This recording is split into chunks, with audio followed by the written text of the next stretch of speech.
Hello everybody, welcome back to the channel. Doss here, and welcome to my retrospective of Volume 4 of RWBY. We have officially crossed the halfway mark. We are now done with Volume 4. There are 4 more volumes at this time of me recording left for RWBY. So I'm getting halfway there. It's going to be about another year because it's been, I think, a year now that I've started doing RWBY reactions. In fact, let's see. Let's see when the first RWBY episode was posted, because that's kind of a monumental occasion, you know? So let's go back in time. Let's see our playlist and go into the RWBY Reactions View Full playlist. We're going to click that and we're going to pause my video. May 15th, 2020. So yeah, we had crossed a year of posting RWBY content a month and a half ago. So we are basically caught up, or we're on the path getting caught up, you know? Wow. Sorry, just looking back, when this first reaction was posted, I was halfway to 1,000 subscribers. That's insane. It's crazy. But yeah, we are officially halfway through RWBY. We're almost there, but I want to talk about Volume 4 of RWBY. From what I've seen in the community and in the comments, Volume 4 and Volume 5 are not highly regarded. They are thought up to be very slow and not a whole lot of action happening. I enjoyed it for the most part. I do agree it is a very slow burn. Like, it took Team Ranger a long time to progress through the lands and get to their destination at the end of the volume. But I feel like having this slower burn and this slower pace led to a lot of character development, character backstory. We learned a bit more about Nora and Rin. We got to meet Weiss's family. We got to meet Blake's family. We got to see more of Ruby and Yang's family, which I think is great. I really enjoyed meeting Yang and Ruby's father. I think he's a really good man. I think Bernie plays him very well. I enjoy his character a lot. I didn't think I would. From what I was shown from the previous volumes, I thought he was a dickwad, kind of, or an overprotective son of a bitch. But no, he's just a very kind-hearted man. We met some new characters. We met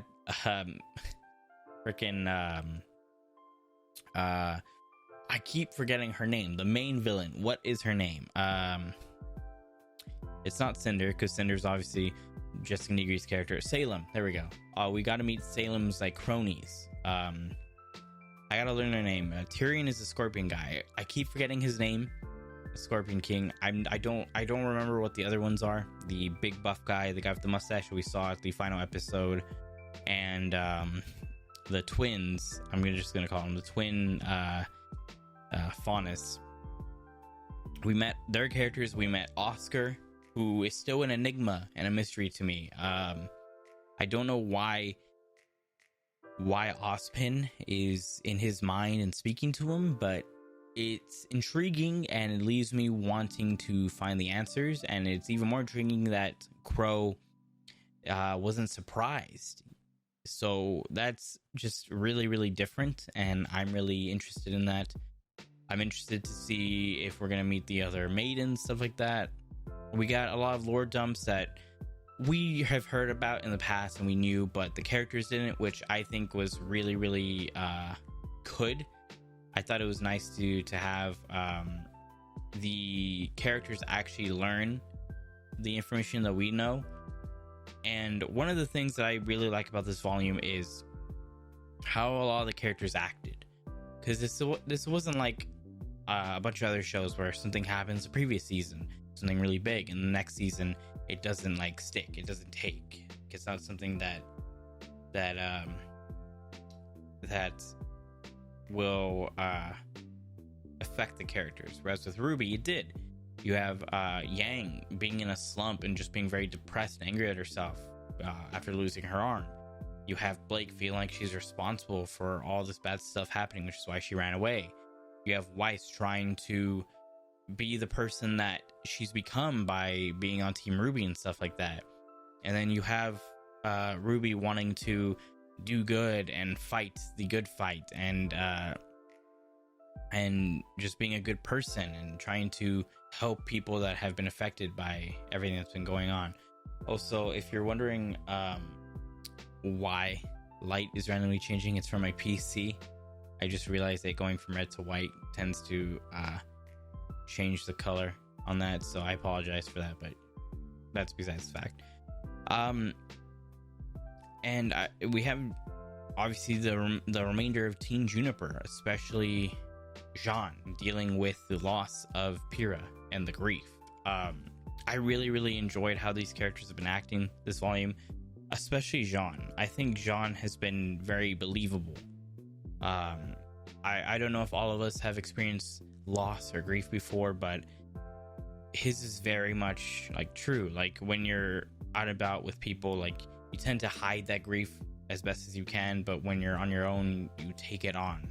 Like we had that one moment early in the volume when RWBY wakes up and John's watching the training video that Pyrrha did, and he's training for it. Like that's him trying to deal with his grief and trying to fill the void that Pyrrha has left. And how basically like the characters in Team Ranger have taken up like little like aspects that represent Pyrrha, most noticeably with Jean and assumedly with RWBY. I really enjoyed those aspects. Another aspect of the volume I really enjoyed is the music. Obviously, I'll be able to experience it more next week with the whole soundtrack thing. I'm probably going to be recording that on Sunday, because what day is the 4th of July? The 4th of July is... Never mind, I'm not recording that on Sunday. Sunday is the 4th of July. Okay, I'll probably be recording that on Monday. I am off on Monday, so that'll be a good day to record the soundtrack. For those of you watching on regular YouTube, this doesn't concern you, but this is coming out for early access for YouTube members. So I will be recording this the week before this goes live for normal YouTube watchers. But I thought that the music I had heard and the snippets I've seen, I'd heard throughout, were really nice. Especially the last two songs of the volume. The song that played when RWBY was writing her note, and then the song that played in the end credits, I thought were really nice and really pretty. I really enjoyed those songs.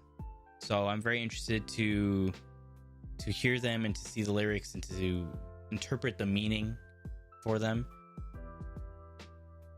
But there wasn't just good with this volume. Obviously, there are criticisms for it. Like I said earlier, it was kind of a slow burn, slow pace. One of the criticisms I have, which I touched up on in the finale video, was the animation. Now, basic animation was really good. I loved the facial animations. They were so expressive and so different and vibrant. Like Blake's, people were saying in the comments like, "Oh, just wait until you see Blake's. Just wait until you see Blake's." And like, I loved it, especially with the cat ears actually interacting and stuff and moving. Adorable as hell. The facial animations and like the reaction stuff were really good. The fighting animations, they felt a bit emptier, you know? I said this in the finale reaction, but it felt like they didn't have like weight to them, you know? They felt a bit more floaty, a bit more flowy, you know? It didn't feel like as realistic, as grounded, as weighty. It was different. It wasn't bad animation by any means. It was still really good animation. I just felt like that there were more impressive feats and fights in earlier volumes, but obviously that is just the difference in talent and in skill. You know, obviously we lost Monty, who animated a ton of the fights in the earlier volumes. So, and on top of that, we had a lot of less fights, which I guess makes sense narratively, but I would have loved to see some more fights. We did get to see that cool fight with Blake and the like sea serpent Grimm. I thought that was really cool and really interesting. But a lot of the fights just kind of felt lackluster. But another pro to this volume, I loved the Grimm designs. A lot of the Grimm designs were so unique and so cool. It was just really, really fascinating to see. Like, we had the sea serpent Grimm, we had the chimera thing at the end right there. Like, we just had a lot of like really unique and really cool looking designs for Grimm, and we have been for like very recently. Like, it's just been super, super cool, and I'm excited to see what other designs that Grimm could be given. We've seen elephants, we've seen wolves, we've seen birds, we've seen scorpions, we've seen dragons, we've seen bears, we've seen sea serpents, we've seen that weird chimera thing. So I'm excited where they go in the future for these designs for Grimm. Another pro is the redesigns. I think all the redesigns are really, really nice. Obviously they're using new models and everything, so I really enjoyed it. I really, really loved Yang's design throughout this volume. I loved the tank top, the ponytail, and stuff like that. From what I saw at the end from the final episode, I think I like her upcoming outfit a bit, but I really, really love her in a ponytail. I think Yang just looks really good in a ponytail, and she looked really good in that tank top. But I think my favorite redesign is definitely Blake. Blake just looks so good in that outfit. I love like the top with like the like very like kind of like Hot Topic goth like strapping over her chest. I love how the coat looks and everything. I love her boots. She just looks very pretty, and her outfit just looks really, really nice. Weiss, I do like her outfit. The actual like design of the outfit, like not the outfit itself, but like the fabric look is very pleasing to my eye. I've seen that outfit in Death Battle, so I knew I liked that outfit. I don't think that outfit is in BB Tag. I believe it's not. But I really, really enjoyed that, and RWBY's redesign was actually really nice. It felt more grown up, because obviously she had the just poofy skirt and everything, and this feels a lot more grown up. It feels a bit more Red Riding Hood, and it feels a bit more tactical, even though she had a battle skirt before. It feels more worn and more fit for a fight, I would say. And I like the design a lot more. It looks more functional, I guess. Jean had a slight redesign. He got better armor, Rin probably got a decent redesign. He got much longer hair, and I believe a bit of an update on his outfit. It's slightly different. Nora's outfit is basically the same, but her model just improves the fact, which that's something I want to touch upon. The eyes for these characters are really good. Nora's eyes are very pretty. RWBY's eyes, for gray, smoky eyes, are really nice. Yang's eyes are beautiful, beautiful, beautiful purple. I think the modelers did a fantastic job for this volume. And then obviously I want to touch up on the voice actors. So not only do we have the normal people like Miles and Lindsay and Barbara and all of them returning and doing a fantastic job, but we had some really interesting talent coming in this volume. Obviously I had that one episode where I talked mainly about the voice actors and some people got a bit mad, but just I want to give credit where credit's due. There are fantastic voice actors that Rooster Teeth has been able to become friends with and have like taken on, and I just think that's amazing. Like last volume, for volume 3, we had Yuri Lowenthal be part of RWBY, which is huge. He's one of my favorite voice actors because he's freaking teenage Ben 10. He's Spider-Man in the PS4 games. He's the new Vilgax for the Ben 10 reboot, which not a huge fan of that reboot, but I like Yuri Lowenthal. And then just Blake's parents are just fantastic people in the industry. I think the voice casting and the voice acting in general this volume was really great, especially Tyrion. Tyrion's voice actor went ham for his character, and from what I've read in the comments, his favorite part about voicing Tyrion was that ending bit where he goes ballistic on that Grim and just kind of goes insane. I think he does a fantastic job. He plays unhinged very well. I need to look up what else he's done, what other roles he's played, so I can follow his work, because he's a very talented voice actor. Very well done. There's many ways that you can play unhinged, but he does it in a very believable way, I would say, because you could do it in a very like grandiose, like but he does it in a very like believable way. Like he's just inherently like insane, you know. I thought that Tyrion really shined this volume as a villain. He's like very compelling. It's weird to say this, he's charming in a weird way, you know. I think for a lot of the new characters we got this volume, a lot of them are very intriguing and very unique and very engaging. Oscar, I'm not super sold on. His main like allure is the mystery behind him. Like, why the fuck was he introduced? Who the fuck is he? Why is Ozpin in his head? But for the villains have done really well. Again, I said this in the beginning of the volume, I'm not sure why they chose to have Cinder just not really speak, just like, you know, around a whole season. And it is Jessica Negri making the voices, so I'm curious as to why they decided to do that. Maybe Negri was busy with conventions and other stuff. I'm not sure. Honestly, I could probably ask like Cole or something like that, or even like maybe ask Negri herself.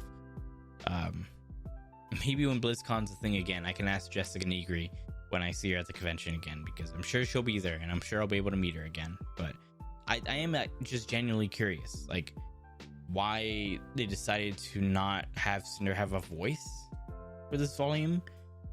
I mean, I guess it wasn't really needed, considering she wasn't really in this volume a whole lot, but it is just a weird thing. Another complaint I have this volume is we don't see a lot of Cinder and her two cronies, Mercury and Emerald.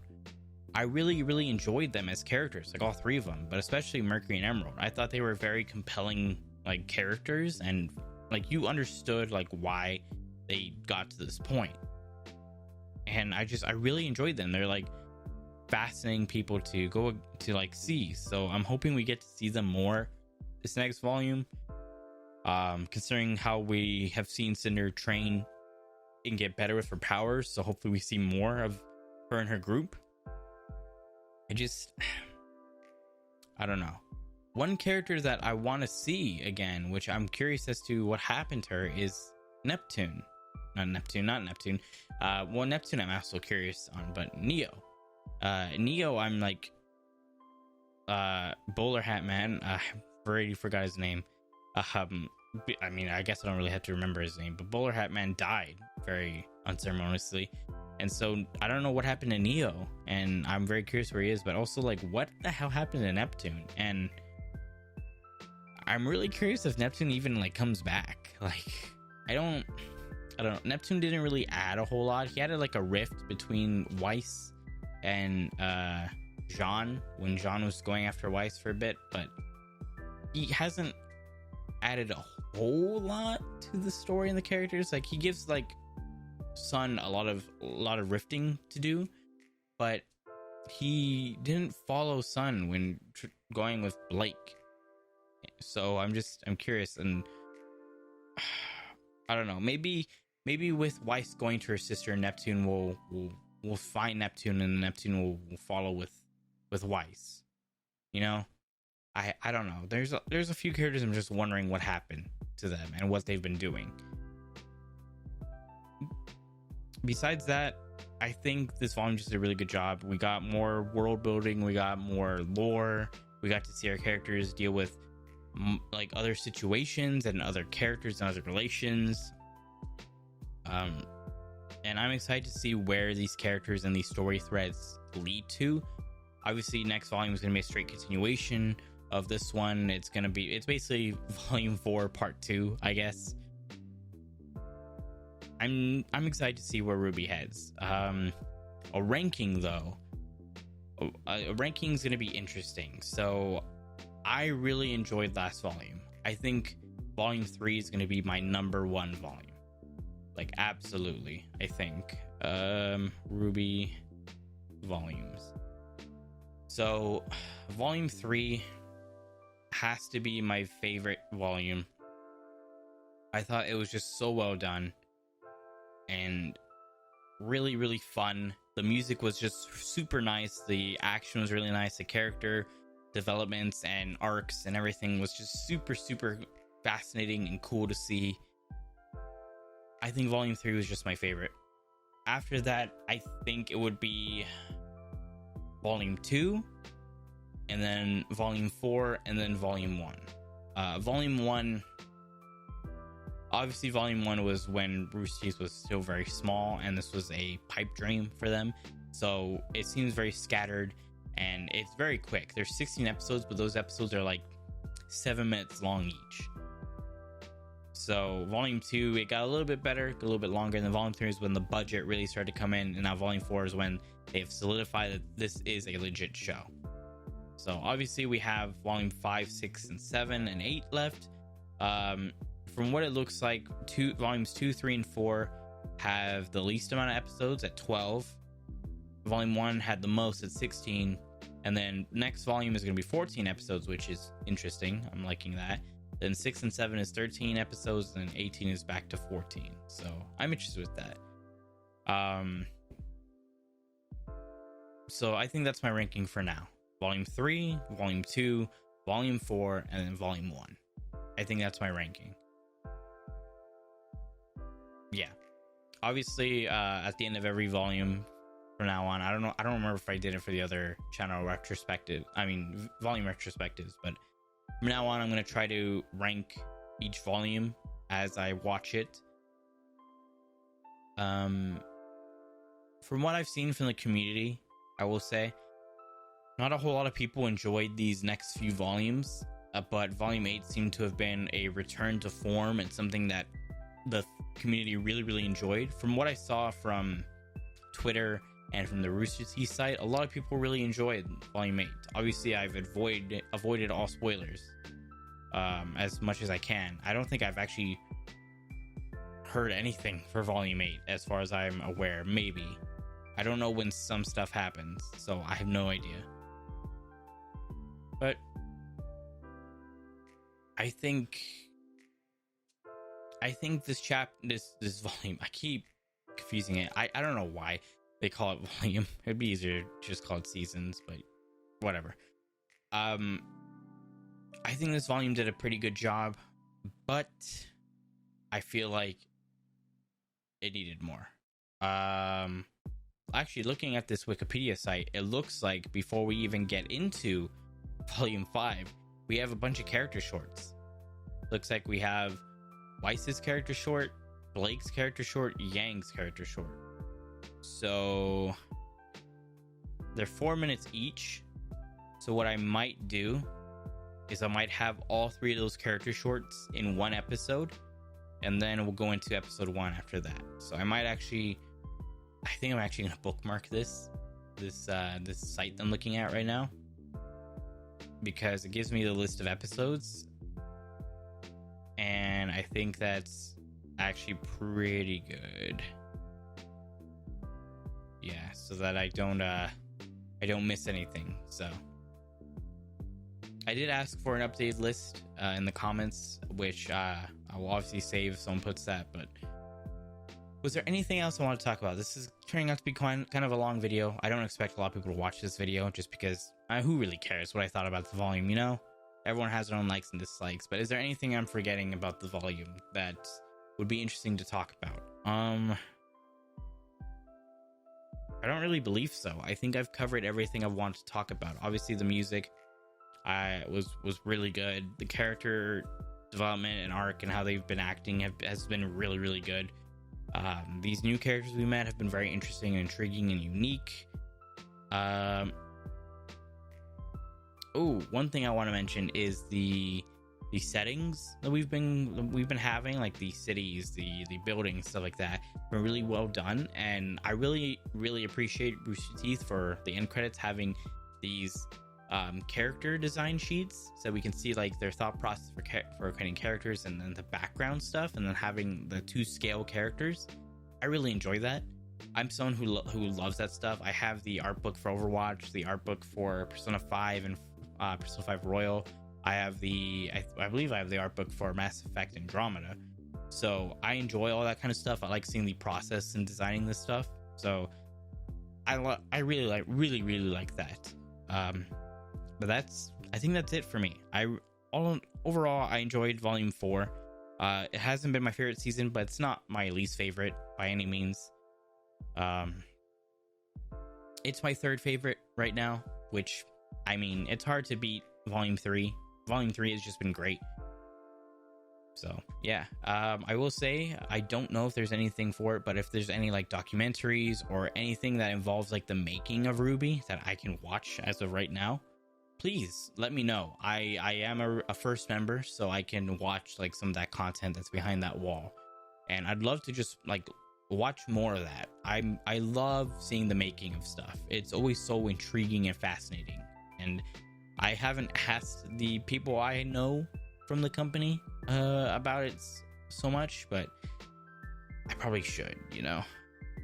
But I think that's everything. That's my thoughts on Volume 4. I'm excited to go into Volume 5. As I've said, next episode will be the soundtrack reaction to Volume 4. I'm super fucking excited for that. It's gonna be a long ass fucking video, so by all means grab your popcorn, play it on in the background if you want. You could have had this video played in the background as well. I know a few people, for these videos I do at the end of the volumes, they have it on the background while they're doing stuff. I tend to do that a lot when I'm working, so I completely understand. But yeah, I will say before I sign off, one of my hopes is being able to maybe collaborate with Murder of Birds. I'm not a mega fan of Murder of Birds. I found him because of Red vs. Blue, because I wanted to watch his reactions to Red vs. Blue, which he needs to get back to doing. I've been waiting for him to continue Red vs. Blue, because he stopped at one of the most juiciest points of the most recent volumes or seasons of Red vs. Blue. So sorry for that, but I'm hoping that maybe by the time I'm caught up with RWBY, I can maybe do some kind of collab with Murder of Birds. I feel like it'd be fun to like maybe I don't know if he has a podcast or a talk show or something like that, but it'd be fun to like go like on his channel and just talk about RWBY, as people who have been in the community for a while and have the primary bit of their content be centered around this one show and this one company. It'd be fascinating. Obviously, I'm nowhere near as big as Murder of Birds. He's in the 6-digit range. In fact, where is he at right now? Murder of Birds. I think I saw some of his reactions as well before to like E3 stuff and all that stuff. He's at 118,000 subscribers, so he has 1,117 more than I do.